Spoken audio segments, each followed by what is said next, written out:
Fans of the Byword have been waiting an eternity, but the time has finally come. Kris and I are reviewing the Eternals. The Byword starts now.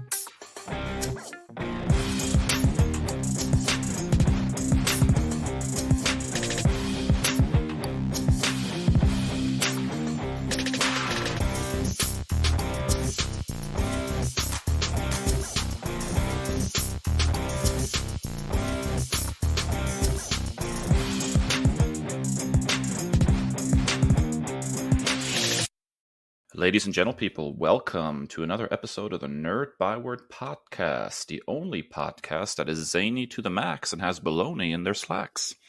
I'm Dave, I'm here with my buddy Kris, and in this week's episode, we are going to take a look at the Eternals and kind of try to weed through all of the very odd critical reception that the movie received to figure out if this is in fact a decent entry in the Marvel Cinematic Universe after all.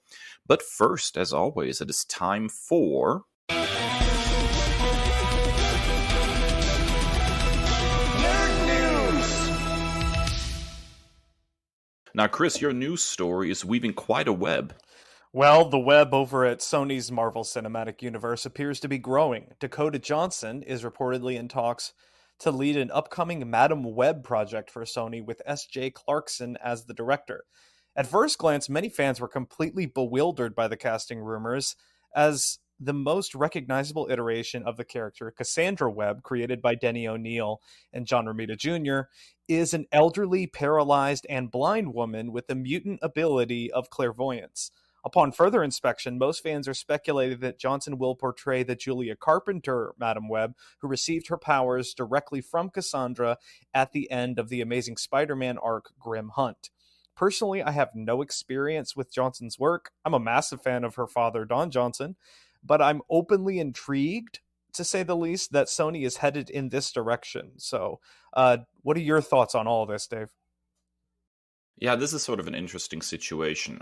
First, I would think that it would be a huge oversight if they didn't do the Julia Carpenter version of Madam Web. That just goes without saying. Very, very fascinating take on the character. I've been spending a lot of time on Marvel Unlimited and kind of getting to know a lot of these characters a little more. And that version of Madam Web is very, very interesting. And I think could probably carry a movie of her own, whereas I'm not sure knockoff Aunt May with like precognitive powers is necessarily the best way to go in a standalone movie like this. So the thing though is that as soon as you start going into these directions where you're taking Spider-Man supporting characters and you're giving them their own movies, I don't think that necessarily always works very well. I'm looking at you, Venom, with a healthy dose of side eye. You know, once you remove those characters from the context of you know how they interact with Spider-Man in a larger sort of Spider-Man story, oftentimes there's not a whole lot left there. You know, like I can see a Black Cat movie, for example, working, but one of the big things that makes the Black Cat so very fun is how she interacts with Spider-Man. And so there will always be, I think, a large fan base that feels that there's something missing there. And I think with a Madam Web story, you end up in a similar position in that I can't recall ever reading even a singular Madam Web story. In comic book form. I can't recall one even existing, because ultimately she always ends up being a supporting character in some way, shape, or form.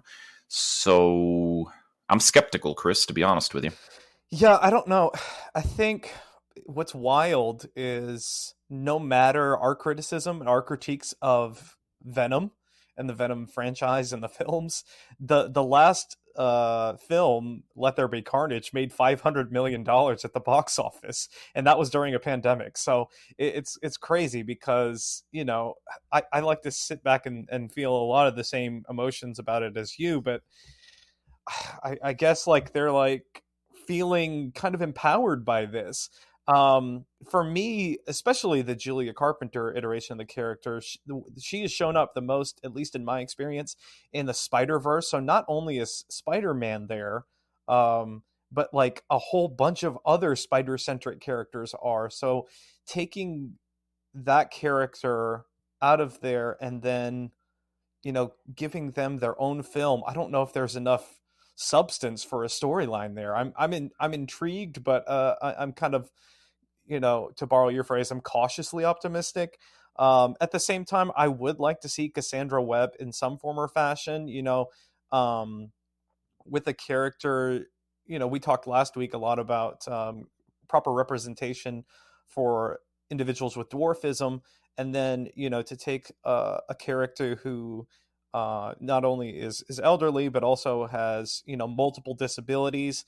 I would like to at least see some kind of representation of Cassandra Webb, to passing of the torch, if you will. I think just like cutting out that character whole hog would be a mistake. See, I definitely agree with that. And there's also, the added wrinkle. Like Julia Carpenter was like Spider Girl Spider or Woman, a Spider or a Woman, yeah. Spider Woman for a while, right? So there's like if you jump immediately into the whole Madam Web thing with her, you're also cutting out a significant portion of her history and what makes her such a fascinating character. How she kind of graduated into the role of Madam Web, so to speak. Yeah, I can't see how this is going to work. I mean, all the ramblings from Madam Web about the great web and everything always in most cases revolves in some way, shape, or form around Peter Parker. So removing him, I don't know how they're going to make this work and make it compelling. And I also want to throw out there that I really don't care how much money Let There Be Carnage made. Because if we're going to talk about box office, let's talk about how much metric crap tons of money the Transformers franchise has made. And there's maybe half of a good movie across the entire franchise at best. So I prefer quality over box office, to be honest with you. So And while I don't want to cut and paste the success of Into the Spider-Verse, someone speculated on social media that we could be getting Morlun and the Inheritors. And while the Spider-Verse comics themselves are kind of hit or miss for me, I've always found Morlun and his uh 18 or Victorian era family fascinating as villains. So I would be excited to see them pop up on the screen. yeah, I think that's probably fair. And I think expanding the Moreland character to this really weird family was a good move because I seem to recall when he first popped up, it was just like him, Yeah. and there was like no larger context for him, and he just came across as like this really weird, specifically designed to be like the guy who can like punk Spider-Man basically, like haha, I'm so much stronger than you Yeah. can't defeat me crap. And I'm always leery of brand new villains just popping up and immediately being like, I'm the best there is, and I'm the strongest, and I'm better than Yeah. all the other villains you've ever faced. So the expansion of that character was a good move because in the larger context, that the family dynamic of that whole setup is actually really interesting. I'll agree with that. I think for me, when Moreland, if memory serves, Moreland came around when Ezekiel first popped up, and Ezekiel was far more, the mystique centered around that character was fascinating for me, and then they kind of traded that out for the Inheritors soon after. So Ezekiel Yes. was the strength for me, and then it went into the Inheritors. So I thought that was a nice trade off. I can agree with that. All right, Dave. Your news story is something that I totally forgot about, and maybe that's why the death knell is coming. I think so as well. So it's probably no secret among the nerds that enjoy video games that Google tried to do their own little, I don't want to say gaming console, but let's call it a streaming platform for video games called Stadia, which is supposed to enable you to basically play through a browser. And the whole thing has not been a particularly thriving success, you might say. And now a Business Insider report published just a few days ago is indicating that Stadia is about to come to a not so happy ending. The technical term used in the report is demoted. That Stadia has been demoted within Google and is now reporting to Phil Harrison, the vice president of subscription services, rather than directly to Google's hardware boss. Basically, the whole thing seems to indicate that instead of being like a video game platform, it's going to become more of a delivery system of content for third parties, that basically Google is going to farm out this technology. There seems to have already been the first of these deals kind of pop up unexpectedly. There was a a game found on Peloton bikes that says it is powered by Google Stream. And apparently, Google Stream is the name that the Stadia technology will be going under for the foreseeable future, which makes me think more like, using the bathroom in Google headquarters. I'm having a Google Stream, but you can't always have great names for these kinds of technologies. So it seems extremely sad on the one hand that something that was designed to be a really neat little next gen video game delivery system is kind of now being demoted to like Peloton bikes. But on the other hand, Stadia never really made like a major impact or any big waves. I know there are people out there who really enjoy the technology, but for me, I never really had much of an opportunity to play around with it. And they made some questionable choices, particularly with like subscription costs and so on and so forth. Now, of course, Google Stadia, quote unquote, has reported in a Twitter has responded to this report in a Twitter thread that they're saying basically they're working really hard on a great future for the streaming service, and that they've added 100 games to the service in 2021. Blah blah blah, yada yada yada. But there's not like an overt denial that things are changing behind the scenes. So I'm curious, Kris, what your thoughts are about this. Well, first and foremost, I don't know that Peloton is something you want to immediately attach yourself. I think they're going through a tire fire themselves right now, PR wise. But yeah, that's not necessarily an enviable task, is to try to take on, the big three figureheads of gaming. Microsoft, Sony, and Nintendo have kind of had their name in the game for the past 2 decades plus. Furthermore, for Sony and Nintendo, it's really actually, if you didn't have the big money and the big, influence behind Microsoft, I don't think Xbox would have made the shockwaves that it did. So it's really like an uphill battle, Herculean task to really even try to upset the status quo, as it were. So yeah, also, like, I don't know like where any of the marketing is with any of this. Like, for me, one of the kind of unsung things that barely blipped on my radar was Prime Gaming. And that's just like a little kind of perks thing. If you're already a Prime subscriber, you can kind of connect with that, and you get perks for your video games. But something along the lines of that, at least it pops up in my feed. I never hear about Google Stadia, so I don't know what their advertising techniques or strategies were, but I forgot this thing existed.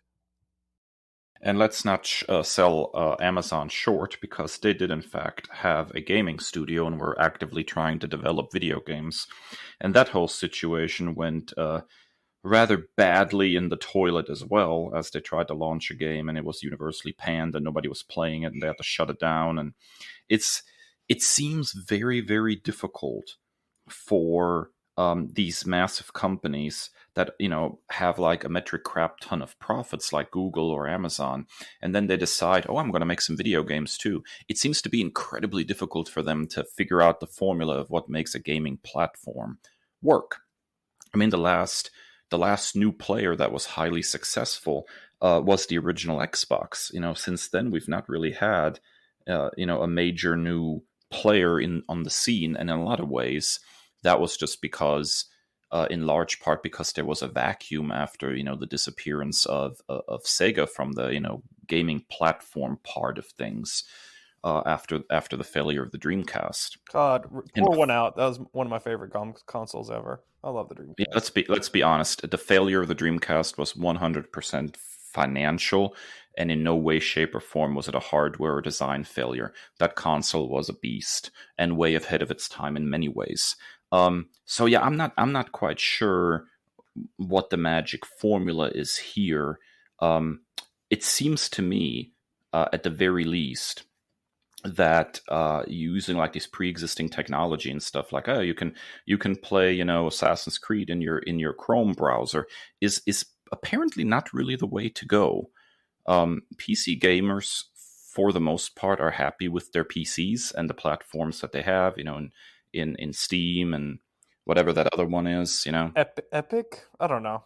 The Epic, that's right, Epic Ask our Game kids. Store. Ask our kids. I have no idea.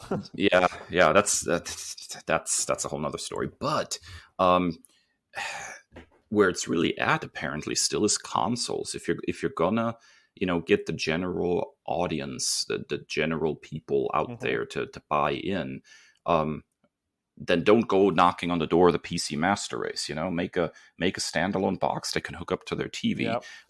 and maybe if you promote it quite right and have the right deals behind the scenes to get games on that platform, especially some exclusives, then maybe you have a shot.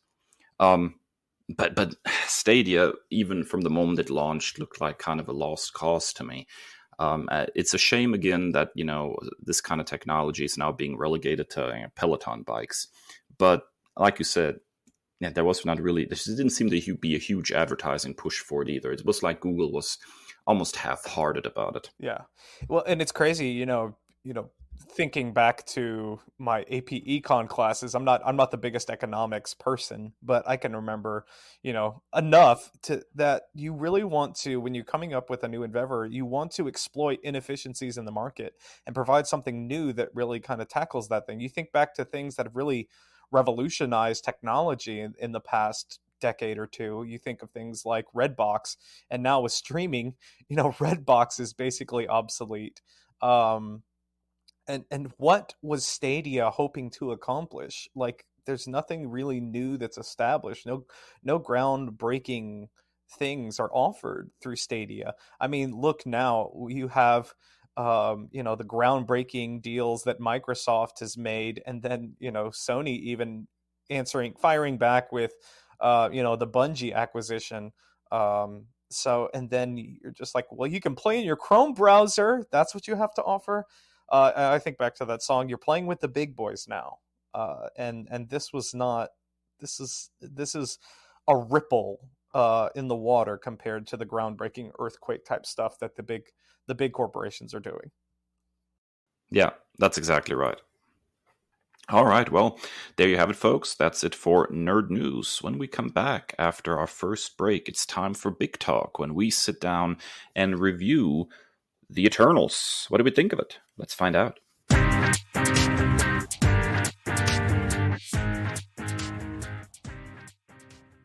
All right, folks, welcome back. It is time to dissect the recent MCU entry, quite a controversial one at that, too, very divisive. The Eternals in this week's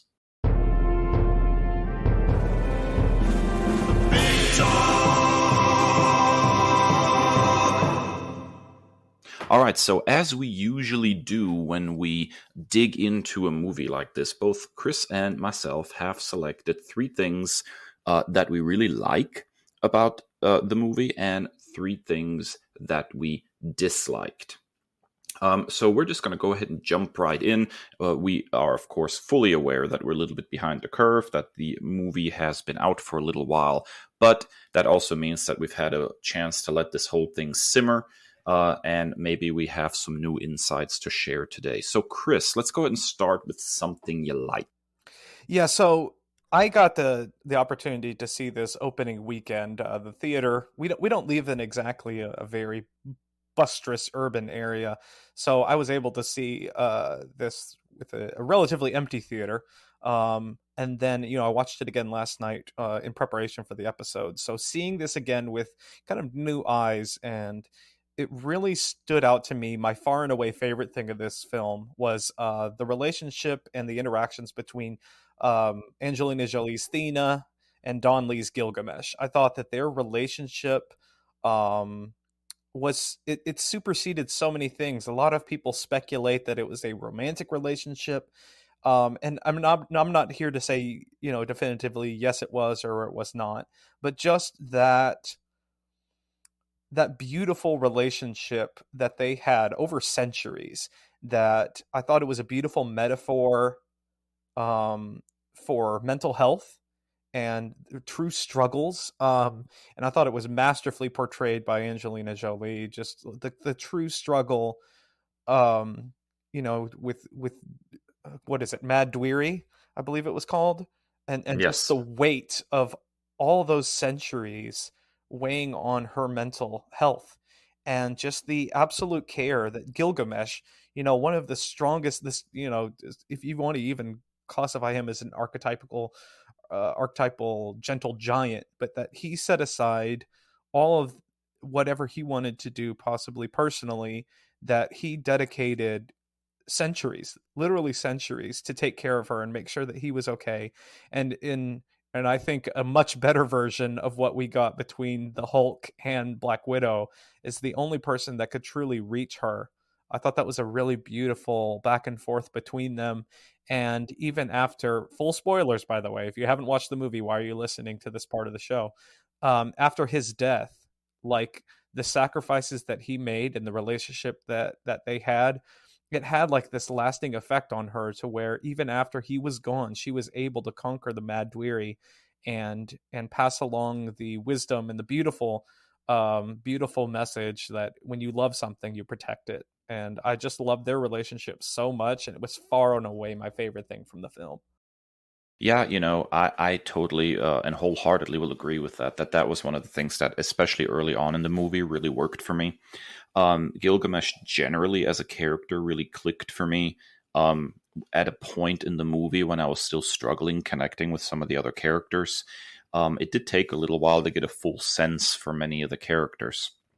And so Gilgamesh just kind of clicked, from the word go, especially in the sequence where, they're trying to get the family back together and they come and find him and Thena together. Like that whole sequence, just the way he behaves, how he talks, how he carries himself, the character just kind of clicked right away. And I was extremely disappointed that he died fairly early on in Yes. the movie. There was a lot there, I think, still to mine. Um, I also really like the whole concept of like this madness that takes hold because you have so many memories and you kind of buckle under the weight of that. There's so many stories that deal with like immortality and stuff, and that is something that is never really touched on. Um, so I really like the parallels between that and like mental health problems and how they try to use that to kind of examine that a little bit. I think they could have done a little more with that, I think. Um, but as it stood, I think it worked quite well in the context of this movie. I just wish we would have gotten more Gilgamesh out of it. Yeah, absolutely. And that's something I'll visit later on as well. Dave, your first point, I'm right in lockstep with you, Ghost Surprise, as two history nerds, particularly ancient history for me. Yeah, yeah, me too. And see, that's the thing when you absolutely adore history, to see, a hefty special effects budget dedicated to bringing like, Babylon to life or the Gupta Empire or lo and behold, like the the whole issue with the Spaniards arriving in Tenochtitlan and all that. Like this visually, was a very very well put together movie from a special effects standpoint. But I absolutely adored how they brought some of these historical eras and places to life. That really spoke to my history loving heart. And it also gave you a really epic scope because we keep moving, through flashbacks through all these different eras of human history. And I really, really enjoyed that. Um, I'm not usually a huge fan of flashbacks as a storytelling device because I feel like it it kind of kills the momentum of the present day storyline. I've seen a lot of um, I guess more insecure writers use flashbacks to ill effect because they're kind of feeling, like anxious about how they're going to move the story forward. So they just say, okay, we're just going to go backwards. And then you end up with a really meandering mess of a story. And I don't think that necessarily happened here. Um, I think the flashback sequences worked really kind of well to contextualize the characters and what it means to be, 7,000 years old or something. Um, so I really enjoyed that aspect of the movie. Yeah, absolutely. And I think it's a difficult needle to thread when it comes to nonlinear storytelling like that. I think the first season of The Witcher did that pretty well. It was a little bit jarring at first because it had been a while, but upon revisiting and rewatching that first season, I thought it really added a lot to it. My nerd commendation for later on in the show, I'll talk about that again, but I think it's a very difficult needle to thread, and this is probably one of the best examples I've seen of it. Yeah, especially I think in like modern movies. And there are, older movies that do some really interesting non-linear storytelling. Memento, for example, is very noted for that. Um, but I really liked how it worked in this. Also, I kind of really liked how very careful they were to make sure that the flashback sequences always sort of tied in with where the story was in the present day and Mhm. weren't like, haphazardously placed all over the place. So, but yeah, to me, the big thing was just that it felt truly epic in those historical things. I almost wish we would have gotten more of them like in ancient Babylon and stuff. Like I think there's such a rich storytelling thread there that I almost wish we could have picked up on and seen more of. All right, Chris, so your second like of the movie. I love how complex these characters were. I thought that um after centuries together, their interactions were spot on. Particularly with a few of them. I thought and I like that a lot of these characters, it wasn't black or white. There was a lot of gray area. I'm thinking particularly of Druig, and how do you even begin to use your power when your power is literally mind control? Like, how do you use that in a beneficial manner? How do you use that in a good heroic way? That's not exactly an easy line to walk, and so particularly I'm thinking of the scene in Tenochtitlan where he's literally, the tears are in his eyes because he's like, this is genocide, this isn't right. But then, like, is it right to take over the minds of these people? Is it right to go build your own commune, utopian commune in the Amazon, and to use your powers in that regard? And but at the same time, he's not like an outright evil character as well. I thought that the interactions between himself and Makari were absolutely adorable. This flirtatious kind of whimsical thing that they had going back and forth was just magnificent. I thought that Sprite's interactions with a lot of the characters, and that just the complexity and the difficulty of being the only eternal that is perpetually a child. Even if you're 7,000 years old, you still have the physical appearance of a 12-year-old. That was complicated. And then her interactions with the other people, being in love with Icarus but not being able to do anything about it because you're quote unquote Tinkerbell. I thought Kingo is probably one of my favorite characters, just fascinating. And while I disagree with his decision, and it's actually one of my dislikes coming up in the film, but just having that complexity and then not just being a yes man, one way or the other, was fascinating. Fastos and the complicated history and relationship that he has with humankind, and like, am I doing the right thing here by promoting their technology? Is this my fault? So I thought that the characters, with the exception of Icarus, screw Icarus, were pretty complex and fascinating. And I thought that one of the strengths of this film overall was its character work.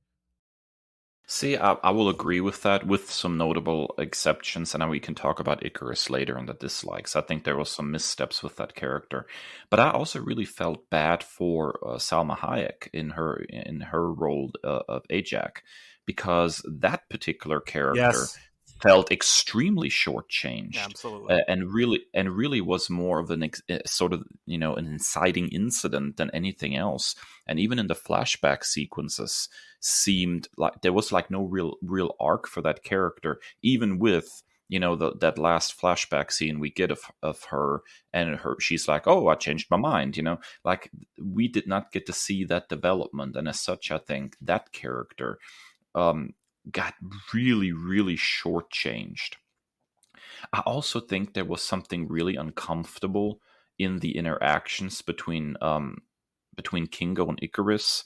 There is that moment towards the end where like they're kind of questioning Cersei's leadership a little bit, and Kingo says to Icarus, "I'm gonna follow you like I always did."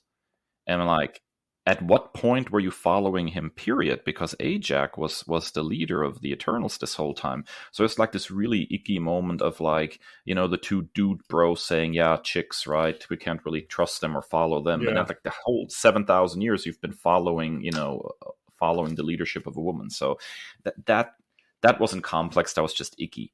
But yeah, for the most part, I'll agree. There are interesting questions being raised in most of these characters. And I really enjoy that complexity as well.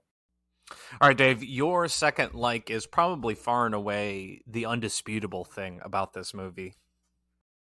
So I think that just from a sheer directing standpoint, this is probably one of the most gorgeous MCU movies, period.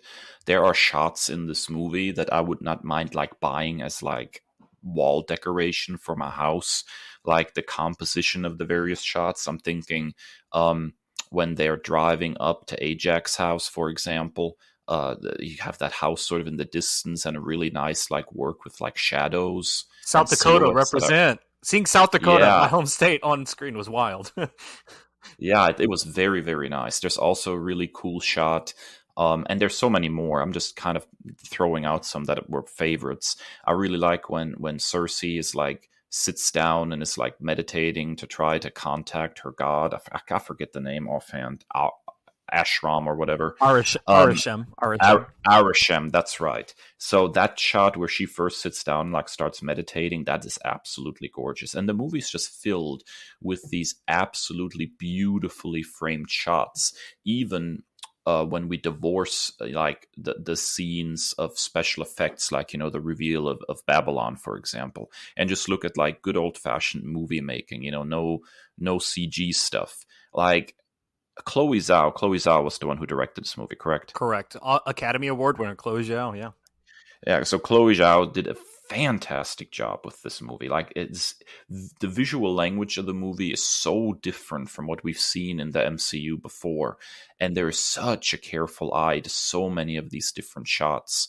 And I think there's a function of this movie being almost more of a family drama than like a traditional superhero tale that gives her the room to have a whole bunch of sequences that aren't relying on like 50 million special effects, where she can just like mess around with the camera and come up with these really interesting compositions and these really interesting shots.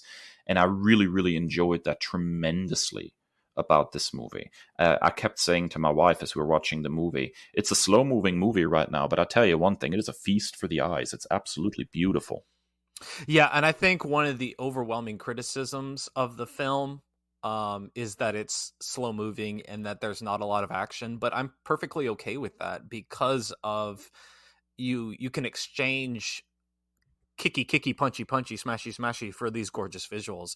And for me, particularly, the scene where you have the frozen celestial Tiamut at the end of the film, just that establishing shot right there, where you see the grand scale of that, is absolutely just stunning. And like, it almost brings tears to the eyes how gorgeous this movie is. So I will gladly turn in, constant action and suspense for something slow moving. I think I advertised this to you when I first saw it as like a biblical epic. Like, it's a very different story that they were trying to tell with this, and it's understandable how some people are kind of thrown off being accustomed to the typical MCU fanfare, of how films in the MCU work. But for me, it was a welcome change, and I'm interested to see how this will go and change things going forward in the MCU, because it was an absolute delight to just watch it, particularly on the big screen. Yeah, I can imagine. You see, this is one of those things, and I know this guy's not without his own problematic history, blah blah blah, yada yada. But there's a story of Kevin Smith's that I always really appreciated from one of his like long talks that he likes to give. But he was talking about working on a Superman movie that ultimately didn't get made with producer John Peters. The Nicolas Cage And one? It ended up being the Nicolas Cage one. I think they ended up hiring Tim Burton, and they scrapped Kevin Smith's script, and that was going to be the Nicolas Cage one, the one directed by Tim Burton, but that one didn't happen either. But Smith kind of tells the story of how he like writes this treatment basically, and he brings it to the producer, and he's like, basically running him through the story. And at one point, like, Superman villain Brainiac is like at the Fortress of Solitude or something. It's like gonna steal something out of the fortress or some such thing. And the producer is like, okay, right here, we need an action beat. And Kevin Smith is like, well, what kind of action beat do you want here? Because there's no action. Like, he's just going in the fortress and trying to steal something. And the producer's like, well, I don't know. Can Superman have like some security guard robots that Brainiac can fight? I was like, it's Superman. Why does he need security guards? Well, I don't know. Can you maybe fight some polar bears or something? Like that kind of methodology of movie making, that formulaic. And now it's time for an action beat. I'm not married to that. I understand why they have certain structures like that to make sure they keep the audience engaged for 2 hours. I have a certain amount of understanding for that, but I'm not married to that, and so I like a slower moving movie just as much as an action packed one. And I think the Eternals was very clear from the get go that this was not going to be an action fest. You kind of got the sense from the word go. It's a different kind of movie, and that doesn't necessarily make it bad. It just makes it different. Yeah, I think when they were tackling, kind of the thematics of should we not, and like the overarching morals of this film, I think it'd have been completely disingenuous to have a bunch of action scenes like that. I think it would have completely missed the mark. Yeah, I can agree with that. All right, Chris, what you got next for your third like? It's Makari, and the only thing that upsets me about the character is that she is not in the movie near enough. I thought that this was like a better take on the Flash than I've seen in live action yet. Like the fast motion scenes, the fighting scenes when she was beating the crap out of Icarus, like that was just an awesome sequence to see. Like I there's so much, like I said, the interplay between her and Druig, the flirtatious elements of their relationship, the fact that she's just like this kind of rogue thief, just like compiling artifacts. Just they come back to the Domo, and like all of these artifacts, we've got Excalibur, and they're just like, oh yeah, it's Excalibur, and like, oh yeah, King Arthur always had a crush on you, and like just like compiling all these artifacts was just so much fun. And then of course, we've talked about this before on a previous news story, but just like the impact of having someone who's deaf or hard of hearing at the center of a big blockbuster film like this is just so important for representation, and so important for learning, and just growing as as an audience, and as a community. So I absolutely love Makari. I think she's a fascinating character. I'm hoping that in the expected sequel that we get a lot more, because there was not near enough. I see that I agree with. I think what makes that performance work so very well is that Lauren Ridloff has just a very, very easy charm to her. Yes. Like, there's something incredibly charming about her performance, the way, not just in her interactions with Druig, but just all her interactions with the other characters.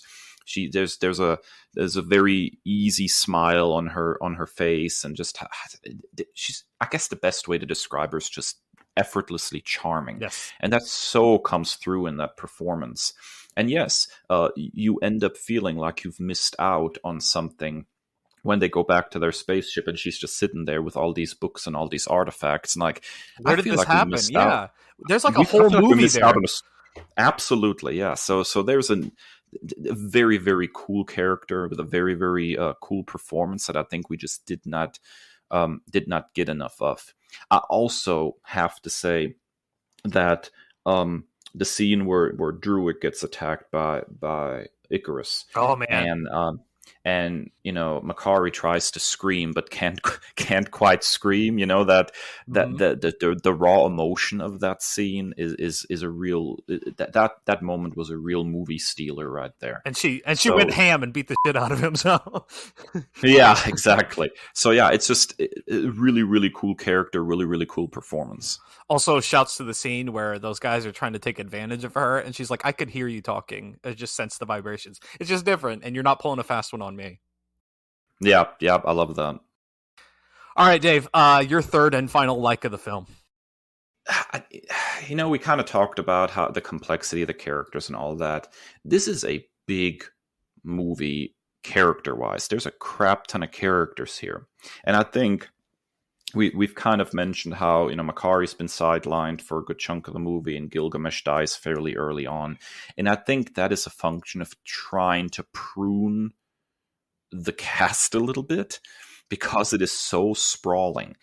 But I think overall, the sprawling cast was handled decently well. I think on the front end, and I mentioned this, I kind of struggled to get a grasp of some of these characters and their motivations and who they are, which is why I kind of had this tendency of really liking Gilgamesh, because he was instantly likable, recognizable. You could connect with him very quickly, whereas some of the other characters took some time for me to warm up to or to kind of understand who they were. But I think by the end of the movie, I got a fairly clear picture of all the characters. I think the one problem, maybe besides Icarus, which we'll address in the dislikes, is that Ajax situation. And I think Cersei, although being ostensibly the main character of the movie, was a little difficult to grasp as well. I had some struggles kind of getting in the mind of Cersei, at least until the end of the movie. But I'm very very happy overall with how this movie has handled this really sprawling cast of characters. We got to remember that when you're looking at something like Avengers Endgame, which just had a metric crap ton of characters in it, what you're looking at is all characters that were previously established in other movies, whether that's, 2 or 3 movies of their own, or being a side character in a couple of movies, or previous Avengers movies. There was not much in the way of new characters in something like Endgame. But this is a sprawling cast of characters, and we had to get to know each character in this movie. And for that, I think the movie was quite successful. Yeah, I think so too. It's interesting that you say that, having viewed the film once. On this second rewatch, I bonded with Cersei more, because that was my exact reaction. I was like, main character of the film, she was kind of boring. But the second time, I don't know, maybe like knowing the end game, the pun fully intended, of all of this, like I kind of felt I felt for her more, and I sided with her more than I did the first time. Still, not even close to being like one of my favorite characters, one of the most compelling. But there was a little bit of ground that was made up, and I can see why some people are seeing her as a favorite. Markedly different, I'm told. I can't speak to this firsthand, but markedly different from Cersei in the comics. So I'm interested to read Kieran Gillen's current run, because I've heard that. I've heard nothing but effusive praise for that series. But I definitely agree, and I think it was I've said this before on this episode, but it is a difficult needle to thread, and introducing all these characters at the same time. I think it's inevitable that some are going to be hits and some are going to be misses, and I'm glad that they are getting a sequel, so we can kind of get some more love for the people that we wanted some more of. Well, you know who the unsung hero character of this movie is, right? It's Karun, yeah. Of course, it's He's Karun. he's a king. He's a king. He's a king. Somebody, one of my friends last night, I was watching it again, and I just said a king, and I posted a picture of him, and he said, "Yeah, one of my favorites of the Marvel universe, definitely worthy to wield Mjolnir." I absolutely love Karun, love him. Just a great character. And I came across initially as sort of like comedic relief, but ended up being like, The heart. it's funny because I thought that what Karun ended up being was what Kit Harington was going to be there for when the Yes, movie started, yes. like the human character The through point of whose view, eyes we yeah. kind of The through kitty whose pride of it all, yeah. exactly. But we Kit Harington just kind of disappeared, and I was like, where's Kit Harington? This is Kit Harington. Where's Kit Harington at? Where's this character? You know And nothing, Jon Snow. yeah, exactly. And well, apparently you're not in this movie, Jon Snow. But but then we ended up with Karun, who was like introduced as this like comedic character, this comic relief, and then ended up being like this really cool little point of view character. Yeah, I was that's probably my favorite character in the movie. Yeah. And see, like I love the flawed character that Kingo is. Like he literally, we got a superhero, all these cool powers. He literally had finger guns. Yep. And so like one of my favorite scenes in the movie is like where he finally has his OP moment and takes out a deviant by himself, and it like the guts are splaying all over his face, and he's like, Karun, did you get it? Got it, sir. I was like, yes. Oh, I love it. Yeah, absolutely. All right, well, Chris, the moment has come. We're gonna have to talk about some dislikes. What you got? All right, get your bleep button ready, Dave. I'm here. Icarus is a sack of shit. He's the worst. I can't stand him, and this hurts my heart because I love Richard Madden. I still ride. I'm still not over the Red Wedding. Rob Stark is still my king in the North, and so seeing one of my favorite actors be in this role was very hard for me to process. I thought he did it very well. I thought that he came off as very aloof and cardboard, but like I think that's what they wanted for that role, to be the quote unquote company man for Arishem, and like I do what I have to do. So like it left a lot to be desired, but my biggest critique was the lack of subtlety with him flying directly into the sun. Like, come on. Like, come on. A little on the nose. So, yeah, my 4-year-old, by that time in the movie, had snuggled up to me. Is like, Daddy, what is he doing? Why is he going to the sun? He's gonna die. I was like, I know, honey. What are you gonna do? So, yeah, Icarus flying directly into the sun was just like, come on.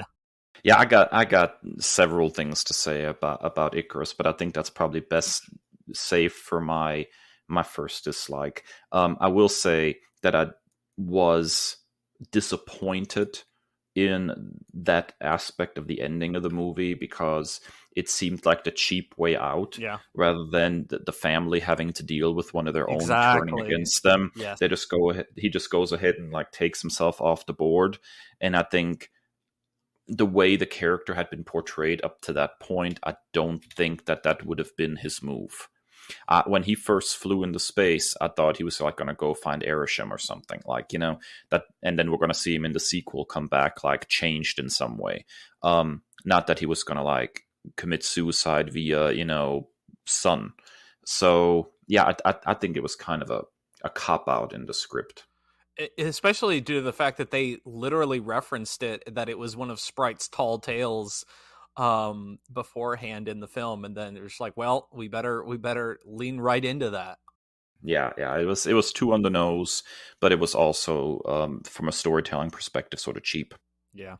All right, let's lean into that because I'm very interested to talk about your first point. Yeah, so I have a pitch actually for a great episode of Marvel's What If animated series. Are you ready? I'm in. So here's my pitch. What if Cersei and Icarus had actual chemistry? I think that would make a very different movie, because this is the central, relationship of the movie in a lot of ways. This is supposed to be the grand epic 7,000-year love story. And I felt absolutely nothing when it came to the central love story. Nothing. Like zip, zero, zilch, nada. I didn't buy it. I didn't buy it for a second that these people were in love with each other for 7,000 years. I don't even think they were in love with each other for 7,000 minutes. It was just a very, very cold relationship. And I know they were going for the whole like stoic warrior thing with Icarus, but that is just one of the functions of a love story, is that there has to be some kind of warmth. Even like the scene where they got together was really weird. Like he walks up to her after creepily watching her Ugh. all day and is like, if you want me, I'm yours. And then they like go at it, and then like he's like, I love you, and then they cut. And like at no point did you get any sense for what the mutual attraction was, what were the things that they had in common. Like that scene is even weird because Cersei never in words at any point indicates that what the this is an act of love or something. Like she has absolutely no response to his advances other than let's get down to business. So I never buy this love story, which is fascinating too, because I think Cersei's scenes with what is this, Dane, Dane Whitman, yeah. The Kit Harington character, had so much more Yep. warmth in them. Like there Yep. was some actual chemistry there, and then he got sidelined, and I was like, he should have not been sidelined. Like having him there would have probably been a great thing for the Cersei character, because the relationship between her and Icarus felt completely flat. So yeah, I mean, if you are gonna sell this movie on the back of this epic love story that is so awesome and epic that it warrants the first sex scene in an MCU movie, then you better bring some heat between the two people you cast in those roles. And there was no heat. I felt every time those two were together like I was in a deep freezer. Yeah. First and foremost, the fact that people are lauding this as the first sex scene in an MCU movie apparently never watched literally the first MCU film where Tony Stark gets it on with a reporter within the first 20 minutes of the movie. Secondly, it was very fitting that their sex scene took place in the cold, dry sand, because that's all of the emotion that there was between the two of them, cold and dark and non-existent. Yeah, so this was literally just like, you're hot, you should make out, you should have sex. Like that's literally what this was. It's also fascinating and funny too, and ironic, because this is the overarching relationship that we're supposed to care about as the audience. But the other two relationships, whether you view them as romantic or not, between Makari and Druig and Thena and Gilgamesh, are far more compelling, with not 1/100th of the screen time. So it's really just like inexplicable. And can I just point out also, like the moment when those two start kissing each other, I looked at my wife and I said, did these two just turn into robots? Because that is the most robotic making out session I've ever seen. And then they are revealed to be basically robots. Yeah, to be fair, they are. Yes, actually they are. So I like called the big twist of the movie when those two characters started kissing. Like it was right there in front of us the whole time. Yep. Yeah, it's like watching one of those detective shows and you solve it halfway through the episode. Yeah, pretty much all off the back of those two characters having zero heat. Yeah. Yeah, I totally agree with that. And like you said, she had much more chemistry. So it's not a Cersei issue. It's Icarus is a stalker issue. Like there's no even like any kind of consensual part to their relationship. She just receives his affection. There's no back and forth. It's just like, I'm yours if you'll have me. And she's like, LOL, I guess. I will say that their wedding in the Gupta Empire was absolutely beautifully done. Like that part was gorgeous. Like that was the best part of the relationship. The wedding was beautifully shot and beautifully done. But other than that, like nothing for me. Yep, totally agreed. All right, Chris, what's your second dislike here? I kind of hinted at it, but sidelining Kingo during the climactic battle of the film is just, it felt cheap. It felt cheapened. And it kind of felt disingenuous because he said you don't go against the family, but then like he just ducked out of the whole thing.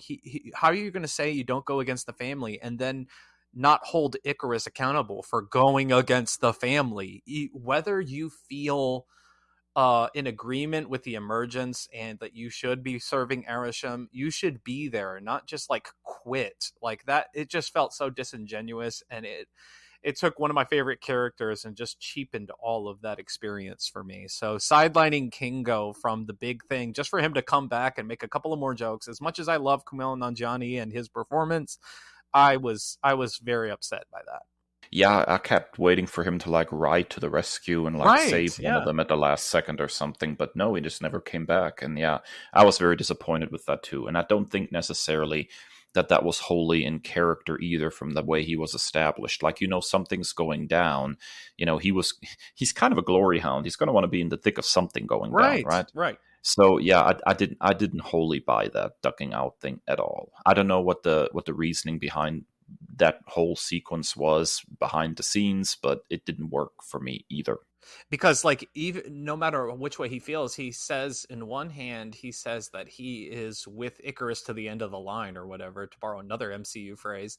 And then he dips out on that, and then he also, even if he feels like he's going to side with the other Eternals because he feels like what Icarus is doing is wrong, he doesn't do that either, and so he just quits, and everybody loses. Yeah, exactly. All right, Dave, your second dislike of the Eternals. The deviants ended up being such a non-factor in the story, besides, being basically a tool Icarus uses to, get some people killed. I thought that they were onto something really interesting with the idea of this deviant, like, evolving every time, it takes on some of the powers of the Eternals, which is also interesting because, like, it's sort of revealed that those are biological beings. And then you have the robots that are the Eternals, but for some reason, like, the deviants can, like, take the Eternals' powers on. I'm not exactly sure how that's supposed to work, but whatever. The point is that I thought that there was something really interesting going on, then that they were going to angle for something really interesting with the evolution of the deviants, and becoming more, I guess, intelligent and reasoned. I thought that there was something really interesting going on there.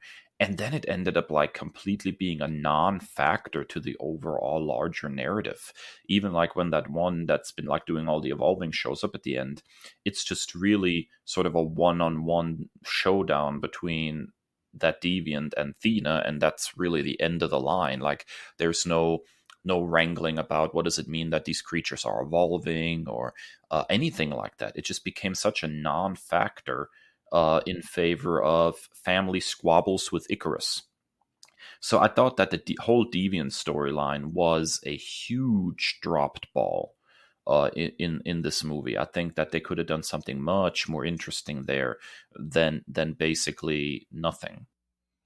Yeah, my issue with the Deviants starts with the name.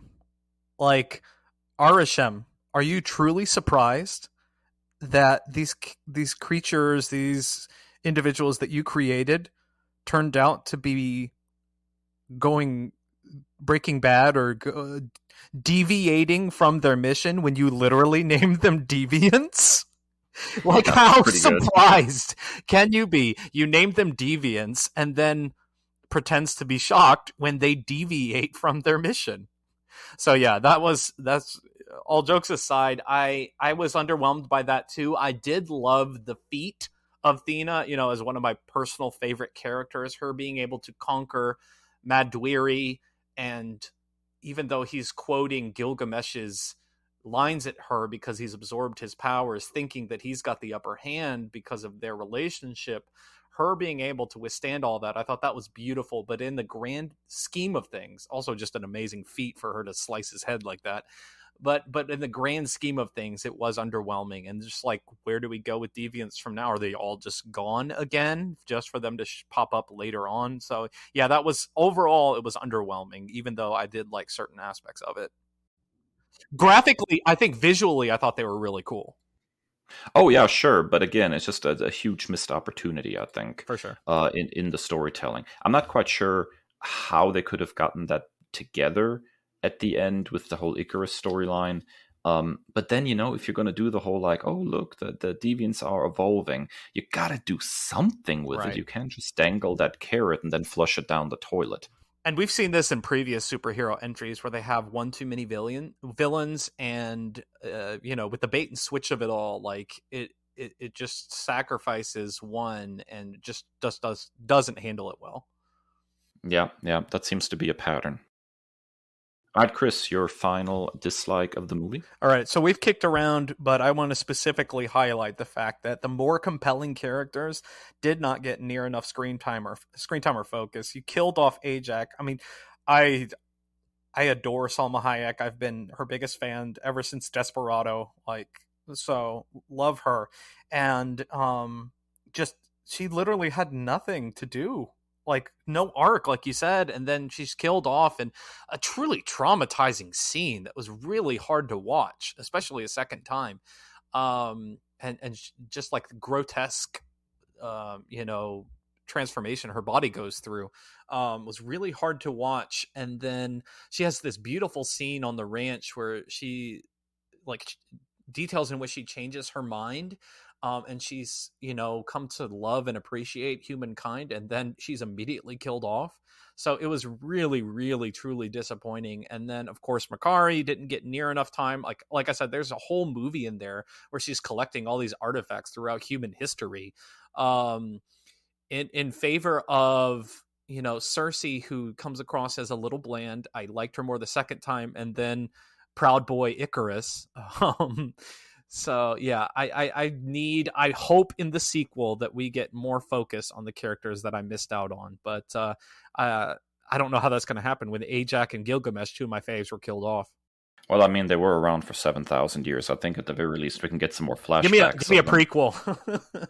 A prequel. Oh no. The pre-ternals. The pre-ternals. And then the sequel is the post-ternals. Yeah. All right, Dave. What is your final dislike of the film? I think my wife kind of immediately had a problem with the movie right off the get-go.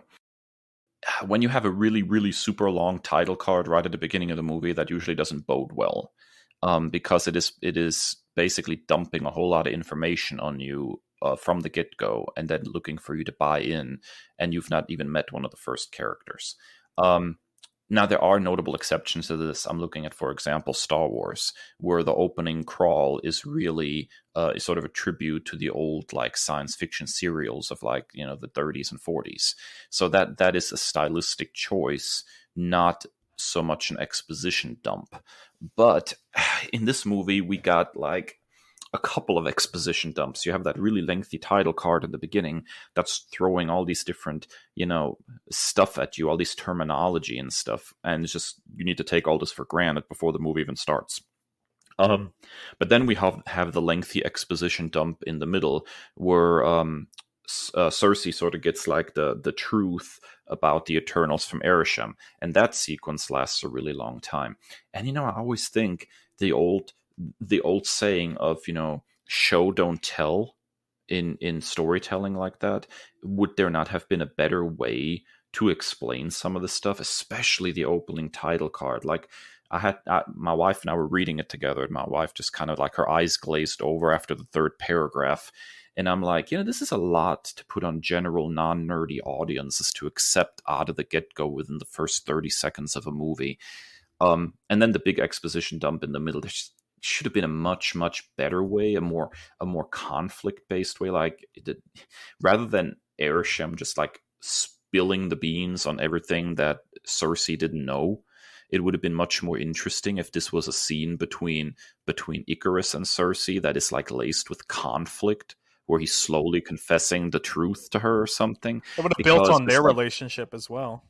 Yes. So what we got was just two big exposition dumps, one in the beginning, one halfway through the movie. And that kind of stuff is what makes a movie feel overly long or dragging down, when you're removing conflict from the equation and making it just an information delivery system.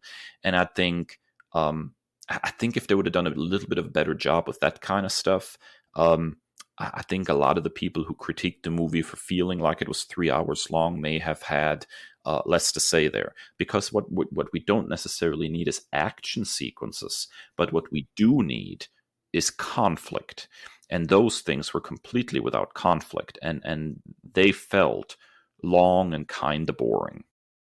Yeah, I as an avid novel reader, I don't typically have a problem with that, but I think it could have been done a little bit better. I'm thinking specifically of scenes in previous MCU films where, you know, they explain like the history of the Infinity Stones, or like in Wonder Woman where they explain the history of Themyscira and stuff like that. Like kind of like those over narration things. And film is typically a visual medium.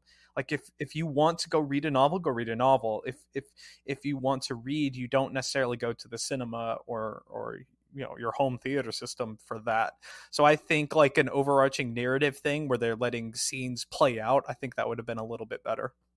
Yeah, I'll agree with that. It's just conflict is the name of the game in all sorts of storytelling, and if you have scenes that are completely free of any kind of conflict, even if it's just I want to cross the street and this red light won't change, like you just need some kind of conflict, and those scenes were devoid of it and therefore boring. And I think that's why all the family scenes worked really well. Even though they weren't action scenes, they were laced with conflict and disagreement and character bumping against character. But those exposition dumps were just really misplaced and should have been handled much better. Yeah, I think overall, just the strengths of this film were their work with the characters, and then in other areas they did lack. Well, there we are. Final verdict on the Eternals, Chris. What are your thoughts? So this movie came back to mind because of our recent episode where we talk about rotten films that we ride for, and I would have put this in there, but you hadn't seen it yet, so I didn't want to put the cart before the horse. I truly think that of all the MCU entries, for this movie to be rotten is just laughable. I think that there are certainly aspects, like we said, like we've detailed here, that can be tweaked. But I do not think that this is a rotten film. I would probably give this film probably a B, maybe a B minus, but I overall really enjoy this film, and the more that I revisit it, I like it even more.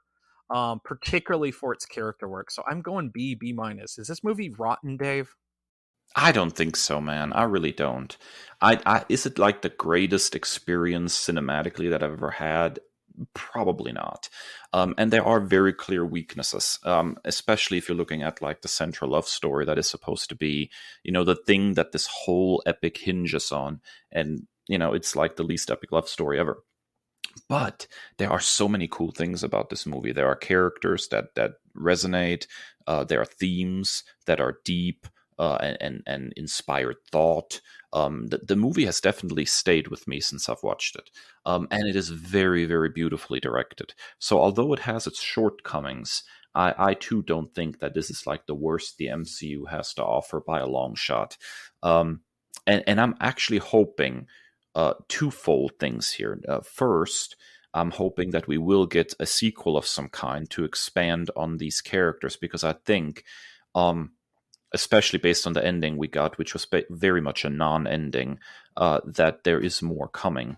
And two, I really hope that the lackluster reception of this movie does not discourage producers over at Marvel from still experimenting with their format, because the last thing we need is to revert back to the Marvel formula and make every movie basically exactly the same. The things that they've tried recently with Shang-Chi, with this movie, those are steps in the right direction. Absolutely. A diversification of approaches, and I think that the storytelling in the MCU is much richer for it. So I hope that they don't become discouraged. So I would say this is a solid B for me. I really enjoyed this one in the end, even though there were things about it that I didn't like. There was a lot there to love. Okay, so for the record, it is officially right now 48% for the critics, but as I always love to see, the audience dunking on the critics at 78%. So, just real quick, Dave, did you catch both of the end credit scenes? I did. Looking back on the end credit scenes, I was. Do you really want my take on them? Yeah, let's go for it. Okay, so the first end credit scenes where we get Star Fox. Cool to see Star Fox, but I'm always extremely leery of stunt casting, and that was definitely stunt casting. You're not a big One Direction Harry Styles fan, Dave?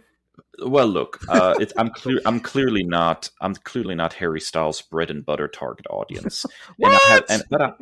but I also have no problems with the guy.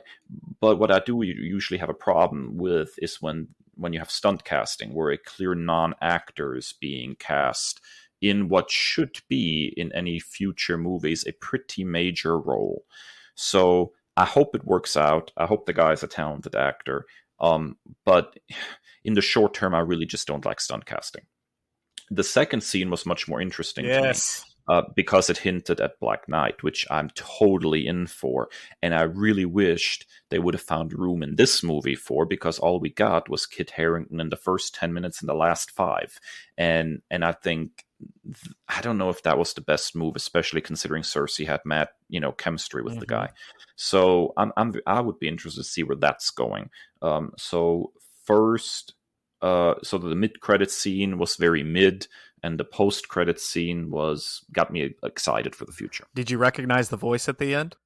I did not. It is Mahershala Ali as Blade.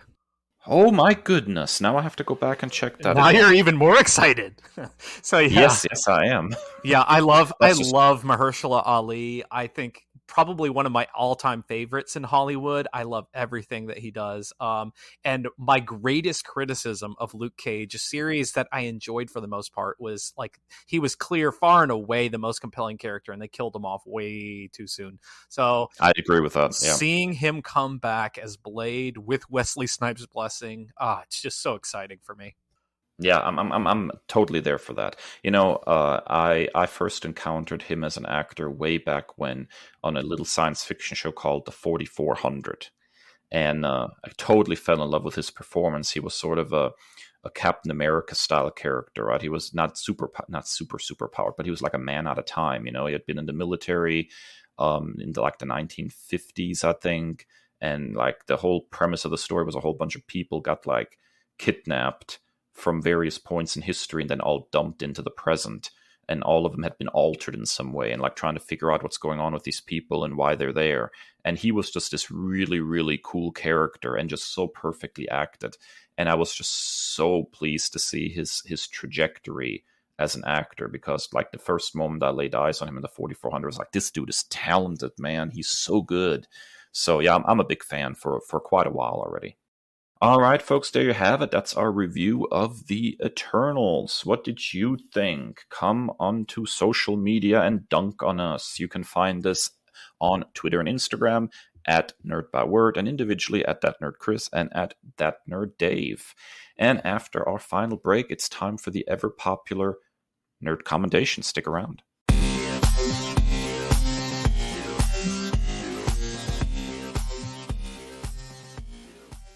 Welcome back, folks. It's time for the favorite segment of many of our listeners, the moment where Chris and I shine a spotlight on some really cool, nerdy media. It's time for Commendations. All right, Chris. I'm surprised, actually. I've not watched this myself yet, but I'm surprised that you're recommending this based on the big back and forth on social media of whether this show was actually worth watching. Okay, so Dave, first and foremost, how well have you been able to avoid spoilers for this show? Pretty well, for the most part. Okay, I'll do my best here. So I am nerd commending, at long last, the Book of Boba Fett. Much has been made about this series, as you detailed. Is it too boring? Is it too slow? Is it not what George Lucas would have wanted because they have colorful metallic motorcycles? And then there is a lot of fan service in the 5th and 6th episodes, which I thought were spectacular. I did see what they were doing, but it doesn't come across as egregious to me. I have enjoyed the series. It was a bit slow moving in the first couple episodes. I think I detailed that on a previous episode. The Book of Boba Fett is a really, really interesting title, simply because there's not a lot of Boba Fett in the last 2 episodes, at least.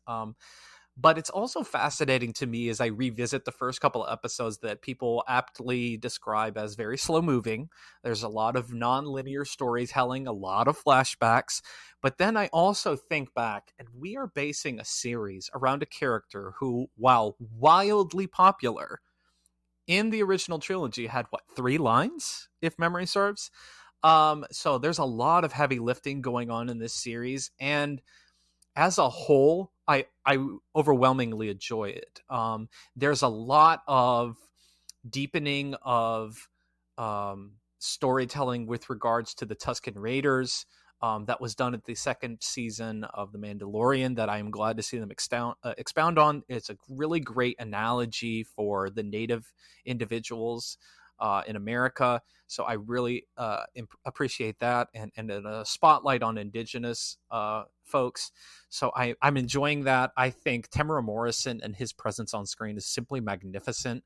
I mean, what else can we say about Ming-Na Wen? Like, she's perfect. She's literally a nerd icon. And then the developments, particularly of the last 2 episodes, have been fantastic. Far and away, my biggest positive out of this is that Bryce Dallas Howard, who directed the 5th episode, absolutely needs a Star Wars feature film. She directed some of the most fantastic episodes of The Mandalorian, and then episode 5 is actually probably my favorite of the series so far. Everything, I think that there is just 1 episode left, but I'm really enjoying what they're doing with this. I love the return to the space western vibes that we love so much about the original series and other iterations of the characters and the series. I really enjoy what I'm seeing in the Book of Boba Fett, and while it is slow moving at the beginning, I think it's well deserved and well earned, because we're doing a lot of heavy lifting. We're going back 40 years doing a lot of service for a character who's making up for a lot of lost time. So I love the Book of Boba Fett, and I highly recommend it. Yeah, so I have been dodging spoilers pretty heavily. I did kind of get roped into a discussion about the colorful speeder bikes, which I really don't give a wet fart about. So whatever. Having color doesn't mean it's anti-Star Wars in my book, but what do I know? I've only been a lifelong fan. I did hear some rumblings that it kind of diverts into Mandalorian territory again after a few episodes, and we get a little bit more Luke Skywalker deepfake, which I'm here for, because I'm just a huge Luke Skywalker nerd. But for the most part, I've avoided most story spoilers for this show. I'm still hoping to sit down and give it a good watch. Hearing you say that it's actually really good overall, and kind of shutting up the naysayers makes me happy, because I love good Star Wars content. So I'm looking forward to giving this one a shot. Yeah, so now that so your boy is in it. It was really funny because it's almost like we spoke it into existence when I upset you last week, and then here comes Luke Skywalker on my screen. And he's amazing. Let's admit it. He's awesome. But yeah, I really love the series so far, and I'm excited to see this finale because it's all coming to a head. So they did divert in the 5th and 6th from the Boba-centric plot, but it's all coming back to this for the finale, and I'm super excited for it. I'm here for it, man. All right, Dave, you are bringing us a Brubaker book, and that's always a good thing. I loves me some Brubaker. I mean, I really do. So I have been hanging out on Marvel Unlimited a great deal, and I've been kind of doing this Brian Michael Bendis Avengers era read through, kind of slowly going through all his various series, and I just hit sort of the end of his initial New Avengers, Mighty Avengers 1-2 punch, that kind of was going through like the Civil War era, I guess. And then, the whole line experienced this relaunch, and you ended up with like 4 different series, and I think 2 of them were written by Bendis. So you have Avengers by Bendis, New Avengers by Bendis. And I thought the other 2 Avengers books, Secret Avengers and Avengers Academy, were also written by Bendis. So I've been bouncing from series to series because they kind of like weave in and out of each other's orbit. And when I finally got to Secret Avengers, imagine my surprise when I see that this was not a Bendis book, but an Ed Brubaker book. It was Ed Brubaker on scripting and Mike Deodato Jr. on art. And dude, out of the three, I've not touched Avengers Academy yet. Out of the three I've read, this was by far my favorite. It's really, really solid. So the log line is that Steve Rogers is no longer Captain America. This is the time period in the comics when Bucky is Captain America, and Steve Rogers is sort of like the mastermind of all the various Avengers teams and kind of picks who's on what team and everything. And he puts together a special sort of black ops squad that are the Secret Avengers. So you have him, you have Black Widow, War Machine, Ant-Man, Valkyrie, and Moon Knight. And there's a couple of really cool storylines. The first actually takes place on Mars. So if you ever wanted to see Captain America on Mars, there you go. And then you have a really cool Shang-Chi story, actually. So Brubaker's run goes about 12 issues. And they're very, very, very solid, and I really enjoyed them. And then we get into like crossover territory again. I think the crossover in question was like Fear itself. And then after that's a that, fun one. and then after that, Warren Ellis actually comes in and takes over Secret Avengers. And there's something really icky about Ellis. So there's a lot of things. Yeah, you're not joking. So I've kind of like held off on going further into the series for now. I'm not really quite sure if I'm willing to go there. But Brubaker's first 12 issues are really, really solid. There's also a flashback issue in there that is actually drawn by David Aja, which is just so cool to see his style again and how he lays out a page and everything. After reading his Hawkeye. So that issue was really a highlight. But the whole series just is really, really good. I really like Brubaker, and he had a very lengthy run on Captain America, so he really gets the Steve Rogers character. So Secret Avengers really, really clicked for me, and I highly recommend it. I will also say though this, because I think it needs to be said. My time going through some of these series on Marvel Unlimited is just a stark reminder of how absolutely awful it was for a really long time to read a Marvel book. Because invariably, everything that's going on in the series is going to be sidelined for 3 months, and you get like 3 tie-in issues to some crossover that you have absolutely no interest in reading, because those tie-in issues are absolutely like completely off the beaten path. And it's I get the need for crossovers in the grand scheme of things in the industry, but man, it's just there's nothing worse when right in the middle of a storyline everything gets sidetracked for like 3 months. Mm-hmm. That's just the worst in a comic book series, and I've actually started like skipping over the tie-in issues very, very, very consciously, because I just want to get back to the meat and potatoes of the actual series. But yeah, even that could have not soured me. These 12 issues of Secret Avengers were just a blast. And out of the series that I've been reading so far of that era of Avengers, I have to say Brubaker's Secret Avengers is so far the best by a landslide, Chris. Well, I'm excited to check this one out because I love like the Black Ops kind of covert operations, Bond-esque espionage type stuff. I'm really enjoying what they're doing with that with the new Black Panther volume. So I'm definitely gonna have to check this one out. And I think this, correct me if I'm wrong, I think this serves as a lot of inspiration for Steve Rogers in Infinity War, the Nomad moniker. But so I'm super excited to check this one out. And if you're bobbing and weaving between series, I can't wait for you to get to Hickman's Avengers and Fantastic Four. Eventually, man, I actually backed up because I only got kind of a part of it. I'm actually backed up and I'm reading all of Brubaker's Captain America right now. I never got to read the whole run through. Right.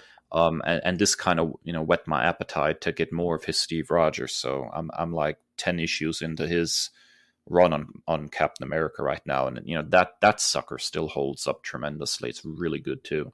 I'm also just excited that you bit the bullet on Marvel Unlimited because that's far and away like the easiest way to just binge a whole lot of stuff. And I like the layout of the app. Functionality can be a little iffy sometimes, but I like especially since they've retooled it and relaunched it, it's gotten a lot better. But just in sheer amount of reading volume, I really enjoy it. I really, really want to get like the DC version of this as a companion piece, so I can, jump back and forth between DC and Marvel a little bit. I've been very Marvel centric lately. Not a bad thing, because I've missed out on a lot, and I'm enjoying what I'm reading so far. But still, I'd like to be able to, jump back into some Superman occasionally too. Yeah, for sure. All right, folks. Well, that's it for this episode of the Nerd Byword podcast. Thank you so much for joining us this week. If you like what you heard, give us a rating, a review, subscribe on your favorite podcasting platform. We are available wherever podcasts can be found: Apple Podcasts, Spotify, TuneIn Radio, you name it, we are there, including our very own spiffy website, nerdbyword.com. And as always, hit us up on social media at Twitter and Instagram at NerdByword, or individually that Nerd Dave, that Nerd Kris. And as always, stay well and stay nerdy. The Nerd Byword is written and produced by Kris and Dave, two nerds with a love of all things pop culture. The podcast features music by Al Jimenez, with additional drops composed by Joe Biondi. Our show art is by Ashery Design. Find us at nerdbyword.com and wherever podcasts are available.